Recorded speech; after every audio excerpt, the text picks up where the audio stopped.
Hey guys, in this video, I'll show you how to create a sitemap in Figma. First, log into your account. Then on the top right, you will see here an option for FigJam, so click on that. Now, once inside the editor, to start your sitemap, you need shapes and you will find it here below. So just go and choose one that you'd like. So I'm gonna choose this square and add it to my board. Now you can add a text for it. For example, you're showing the hierarchy of roles in your management. So you will put CEO here.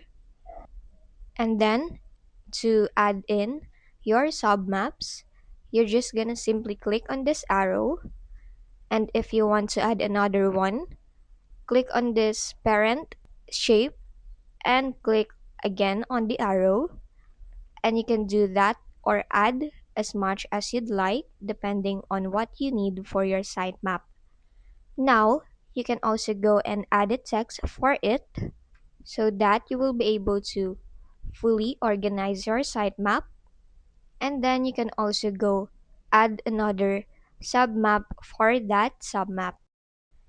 You can also do that to your other shapes or maps and then just add a text for them depending on what you need. Now you can also go and change their colors. You just need to click on one shape and then click on this drop down for the color and choose one depending on what you like. But that's just basically it.